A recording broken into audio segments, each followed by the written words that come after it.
Boa noite a todos. Saudade também, tudo bem? Deixa eu voltar a câmera pra mim. Boa noite, pessoal, tudo bem?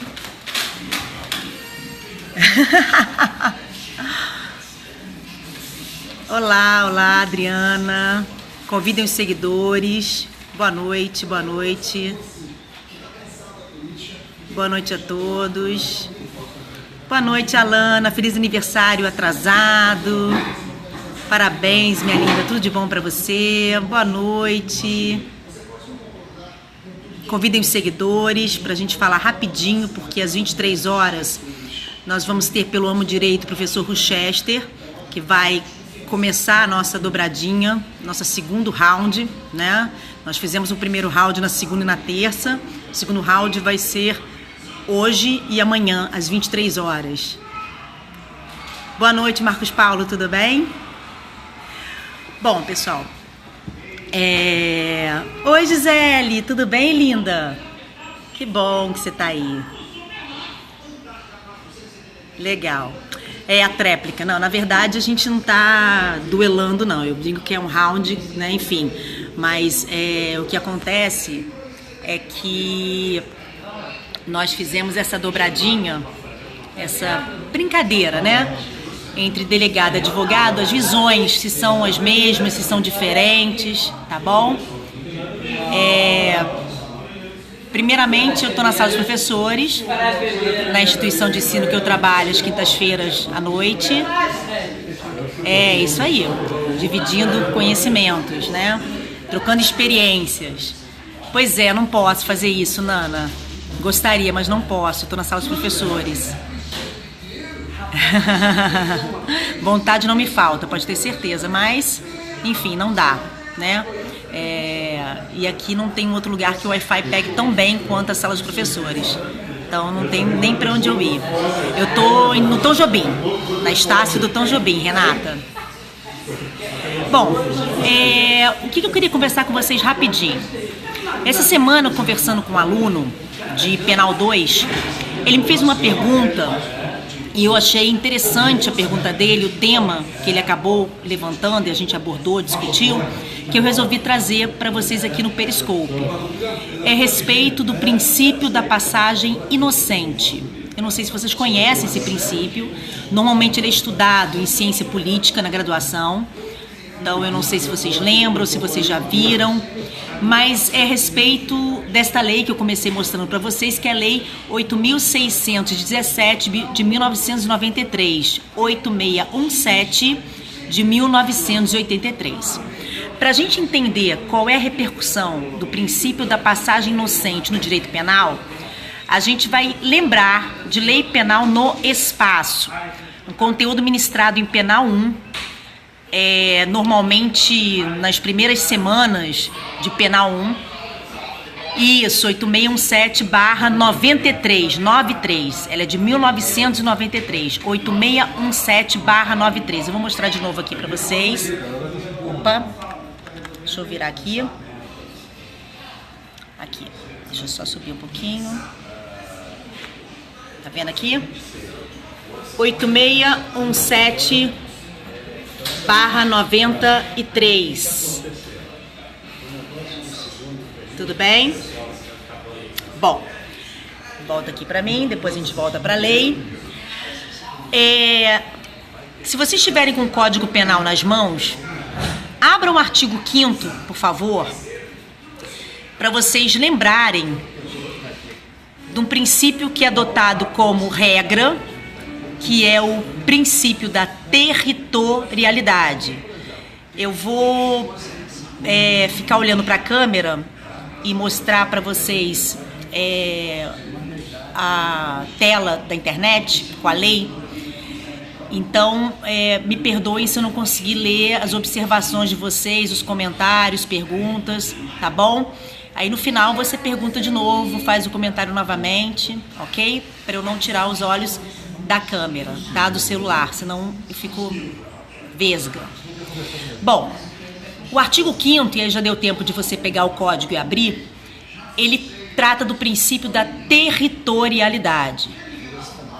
De acordo com esse princípio, todo crime praticado no nosso território estará submetido, sujeito às nossas leis penais. Esse princípio da territorialidade, ele pode ser adotado pelos países de forma absoluta ou de forma relativa, como foi o caso do Brasil. Como é que eu sei que o artigo 5º caput está dizendo que o princípio da territorialidade foi adotado de forma relativa e não absoluta? Quando ele diz, sem prejuízo de tratados, convenções ou regras de direito internacional. Então, se nós tivermos uma convenção, um tratado, uma regra de direito internacional que diga de modo diverso ao princípio da territorialidade, nós vamos respeitar. Então, a territorialidade ela não é absoluta, ela é relativa. Em regra, nós vamos aplicar a lei penal brasileira a todos os crimes cometidos no nosso território nacional. Só um minutinho, pessoal. Deixa o pessoal fazer silêncio aqui. Pronto. Então, voltando aqui. O princípio da territorialidade, ele é adotado de forma relativa porque o artigo 5º caput deixa expresso que se tivermos algum tratado, alguma convenção, alguma regra de direito internacional, nós temos que respeitar. E nós temos, por exemplo, a Convenção de Viena, que trata da imunidade diplomática. Então, se um estrangeiro que tem a chamada imunidade diplomática vier para o Brasil, entrar no nosso território e praticar um crime, ele não estará submetido, ele não estará sujeito às nossas leis penais, porque ele tem imunidade diplomática e não é brasileiro. Isso é muito importante, não é brasileiro. Então, a Convenção de Viena traz uma exceção ao princípio da territorialidade quando trata da imunidade diplomática. Agora, o que seria território nacional? Existem duas formas de conceituar território nacional. A gente pode conceituar território nacional sob aspecto jurídico e sob aspecto geográfico. Sob o prisma geográfico, território nacional é até onde o Brasil faz suas fronteiras. Mas sob o prisma jurídico, é todo e qualquer lugar que o Brasil exerça soberania. O artigo 5º do Código Penal, ele adota o conceito jurídico de território nacional. Observem os parágrafos do artigo 5º, parágrafo 1º e parágrafo 2º. Vocês vão ver que ele admite a chamada extensão do território. E quando é que o Brasil vai exercer soberania para efeitos do princípio da territorialidade no direito penal? Nas suas embarcações e aeronaves de natureza pública, onde quer que se encontrem, nas de natureza privadas, quando estiverem a serviço do governo brasileiro, em qualquer lugar, e qualquer embarcação ou aeronave de inscrição e bandeira brasileira em alto mar ou no espaço aéreo correspondente. É nesse ponto dessa extensão do nosso território que entra o princípio da passagem inocente. Vou voltar aqui na lei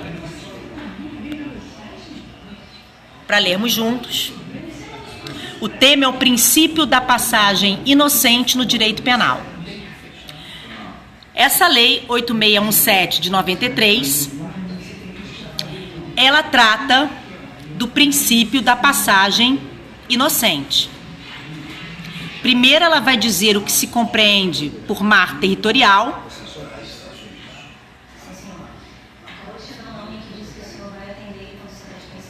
Tudo bem?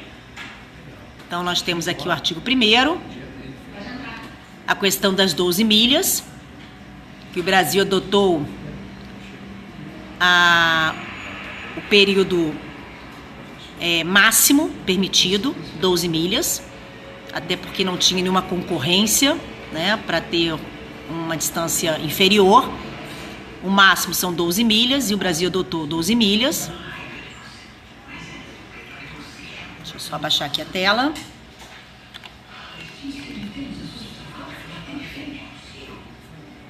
Entre 12 e 24 milhas marítimas, nós temos aqui o artigo 4º falando da zona contígua brasileira.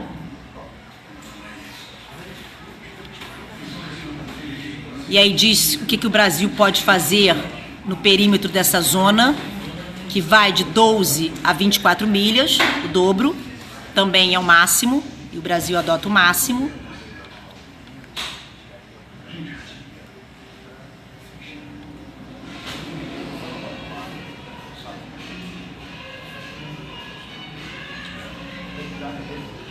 Tudo bem? Deixa eu só tirar aqui, deixa eu abaixar aqui, que eu quero achar o artigo. Tá, artigo 3º, que é o que nos interessa. É reconhecido aos navios de todas as nacionalidades o direito de passagem inocente no mar territorial brasileiro. Parágrafo 1º do artigo 3º da lei. A passagem será considerada inocente desde que não seja prejudicial à paz, à boa ordem ou à segurança do Brasil, devendo ser contínua e rápida. Parágrafo 2º. A passagem inocente poderá compreender o parar e o fundear, mas apenas na medida em que tais procedimentos constituam incidentes comuns de navegação ou sejam impostos por motivos de força ou por dificuldade grave, ou tenham por fim prestar auxílio a pessoas, a navios ou aeronaves em perigo ou em dificuldade grave. Parágrafo 3º. Os navios estrangeiros no mar territorial brasileiro estarão sujeitos aos regulamentos estabelecidos pelo governo brasileiro. É isso que nos interessa, para efeitos penais. Por quê? Dentro dessas embarcações que estão no nosso mar territorial, ali dentro estarão submetidos à lei penal brasileira crimes praticados dentro dessas embarcações. Então, imaginemos, por exemplo, uma embarcação de bandeira italiana que está apenas de passagem pelo nosso mar territorial. Ele não está indo em direção ao Brasil, não está indo em direção à nossa costa, mas ele precisa passar pelo mar territorial brasileiro, daí a passagem ser inocente, como a gente viu no artigo 3º da lei. Parágrafo 1º, tem que ser contínua e rápida. Vamos imaginar que esse navio italiano, ele está passando inocentemente pelo nosso mar territorial e um alemão mata um francês dentro desta embarcação de natureza privada italiana. Pelo artigo 5º, parágrafo 1º, ali dentro é Brasil. Veja bem, uma embarcação de bandeira estrangeira, mas de natureza privada, que não está a serviço do governo estrangeiro. Então, ali dentro, enquanto ele está passando pelo nosso mar territorial, mesmo sendo uma passagem rápida, contínua, ali dentro é Brasil. Então, a priori, esse crime estaria sujeito às nossas leis penais. Por que a priori? Porque o princípio da passagem inocente, ele nasce de um tratado internacional. E o próprio artigo 5º caput diz sem prejuízo de tratados, convenções ou regras de direito internacional. Artigo 5º caput do Código Penal. Então, se essa lei provém de um tratado qual o Brasil é signatário, então essa lei se sobrepõe ao artigo 5º caput, que diz que os crimes praticados no território nacional brasileiro estariam submetidos à nossa lei penal. Então nós temos aqui, além daquele exemplo da imunidade diplomática uma outra situação em que a lei penal brasileira não seria aplicada, mesmo o crime tendo sido praticado no nosso território. Então, o princípio da passagem inocente impede a aplicação da lei penal para um crime cometido numa embarcação privada estrangeira que não está a serviço do governo estrangeiro, assim como uma aeronave de inscrição estrangeira, quando está sobrevoando o nosso mar territorial ou passando pelo ex, desde que seja passagem inocente. Obviamente que a lei só fala em embarcações, tá? Vou mostrar de novo o artigo 3º.